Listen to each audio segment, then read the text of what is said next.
Meenakshi Natarajan Rajya Sabha nomination తిరస్కరణ దేశవ్యాప్తంగా political heat రాజేసింది. రాజ్యసభకు దాఖలు చేసిన నామినేషన్ను స్క్రూనిటీలో తిరస్కరించారు రిటర్నింగ్ అధికారులు. ఇది ఇప్పుడు రాజకీయ రగడను రాజేసింది. బీజేపీపై కాంగ్రెస్ పోరాటానికి సిద్ధమవుతుంది. మధ్యప్రదేశ్ నుంచి రాజ్యసభకు మీనాక్షి నటరాజన్ నామినేషన్ దాఖలు చేశారు. అయితే తెలంగాణలో క్రిమినల్ కేసులు ఉన్నట్లుగా అఫిడవిట్లో పేర్కొనలేదని ఈసీకి బీజేపీ ఫిర్యాదు చేసింది.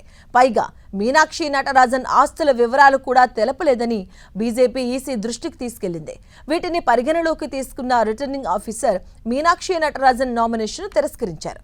అయితే మీనాక్షి నటరాజన్ పై ఎలాంటి క్రిమినల్ కేసులు లేవని, కోర్టు కేవలం సమన్లు మాత్రమే జారీ చేసిందని కాంగ్రెస్ చెబుతుంది.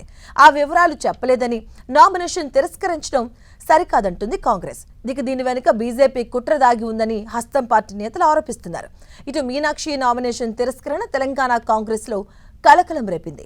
ఆమెపై కేసు ఉన్న విషయాన్ని తెలంగాణ కాంగ్రెస్ నేతలే తమకు చెప్పారంటూ మధ్యప్రదేశ్ మంత్రి చేసినటువంటి కామెంట్స్ హాట్ టాపిక్ అయ్యాయి. తెలంగాణ కాంగ్రెస్ నేతలే ఇక్కడ పార్టీ ఇన్ఛార్జిగా ఉన్న మీనాక్షి నటరాజన్ కు వెన్నుపోటు పొడిచారంటూ రాజకీయ విమర్శకులు వెలువెత్తుతున్నాయి. దీని వెనుక రేవంత్ రెడ్డి అనుచరులు ఉన్నారంటూ ప్రత్యర్థి పార్టీలు కూడా ఆరోపిస్తున్నాయి. మీనాక్షి నటరాజన్ నామినేషన్ రిజెక్ట్ వ్యవహారం ఇప్పుడు దేశవ్యాప్తంగా చర్చ జరుగుతుంది.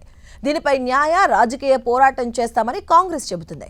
ఇందులో భాగంగానే ఇవాళ రాష్ట్రపతి ద్రౌపది ముర్మును కలవబోతున్నారు. 62 మంది ఎమ్మెల్యేలు రాష్ట్రపతి ముందు పరేడ్ చేయబోతున్నారు. మీనాక్షి నామినేషన్ తిరస్కరణ వెనుక బీజేపీ కుట్ర దాగి ఉందని ఫిర్యాదు చేయబోతున్నారు. ఇప్పటికే ఈ వ్యవహారంలో సుప్రీంకోర్టును ఆశ్రయించింది కాంగ్రెస్. ఈ అంశంపై తక్షణమే విచారణ చేపట్టాలని మీనాక్షి నటరాజన్ కోరారు. అయితే ఇవాళ విచారణ జరుపుతామని చెప్పింది ధర్మాసనం. మీనాక్షి తరపున సీనియర్ న్యాయవాది అభిషేక్ సింఘ్వి వాదిస్తున్నారు. ఇప్పుడు రీతిలో మీనాక్షి నామినేషన్ను తిరస్కరించినట్లుగా ఆయన కోర్టుకు తెలిపారు.